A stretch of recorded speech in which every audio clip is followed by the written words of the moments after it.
తెలంగాణలో వచ్చే ఎన్నికల్లో గెలవబోయేది ఎవరు? ఒకే ఒక్క పదానికి కామెంట్ చేయండి. ఒకే ఒక్క సమాధానం చెప్పండి. కాంగ్రెసు, బీజేపీ, టీఆర్ఎస్ ఈ పార్టీ పెద్దల వద్దకి కామెంట్ సెక్షన్ వెళ్తుంది. ప్రజలు ఏమనుకుంటున్నారు? తెలంగాణలో మళ్ళీ రాజకీయాల్లో వచ్చే ఎన్నికల్లో గెలవబోయేది ఎవరు? సీఎం అయ్యే అవకాశం ఎవరికుంది? టీఆర్ఎస్ గెలుస్తుంది, కాంగ్రెస్ గెలుస్తుంది, బీజేపీ గెలుస్తుంది. ఈ మూడిట్లో ఒకటి మిస్ అవ్వకుండా కామెంట్ చేయండి. తెలంగాణ రాజకీయాలు ఎప్పుడు కూడా వేడివేడిగా సాగుతూ ఉంటాయి. మాటల యుద్ధాలు అక్కడ ఎక్కువగా నడుస్తూ ఉంటాయి. అధికారం మారిన తర్వాత కాంగ్రెస్, బీఆర్ఎస్ పార్టీల మధ్య మాటల యుద్ధం మరింతగా ముదిరి నెక్స్ట్ లెవెల్కి వెళ్ళింది. ముఖ్యమంత్రి రేవంత్ రెడ్డి తమ ప్రభుత్వం ప్రజల కోసమే పనిచేస్తుంది అని, ముఖ్యంగా మహిళలు, రైతులు, నిరుద్యోగుల యొక్క సంక్షేమమే ధ్యేయంగా ముందుకు సాగుతున్నాము అని చాలా బలంగా చెప్తున్న పరిస్థితి ఉంటుంది. పోలీసు ఉద్యోగాల కోసం పెద్ద ఎత్తున నోటిఫికేషన్లు ఇస్తూ ఉంటే కొందరు కావాలనే ధర్నాలు చేస్తున్నారని ఆయన మండిపడుతున్నటువంటి పరిస్థితి ఉంది.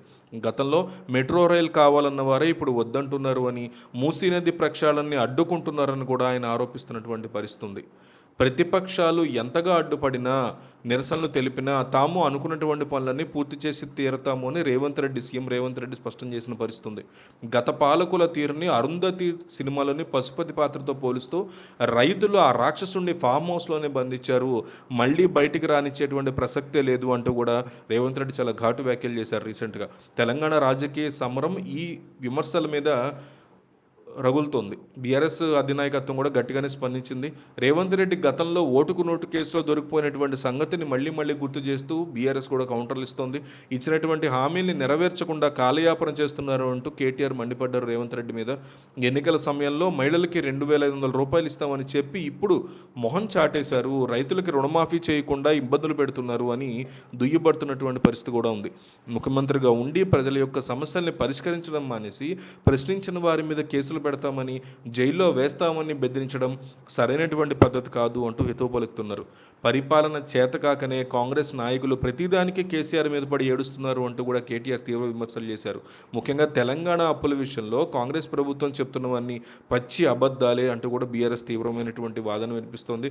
కొందరు 6 లక్షల కోట్లు, కొందరు 7 లేదా 8 లక్షల కోట్లు అప్పులు ఉన్నాయని, ఇష్టం వచ్చినటువంటి నెంబర్స్ చెప్తున్నారని, కరెక్ట్ నెంబర్ ఎవరు ఇవ్వట్లేదని, స్టాట్స్ ఇవ్వట్లేదు అంటూ ఆరోపిస్తున్నారు.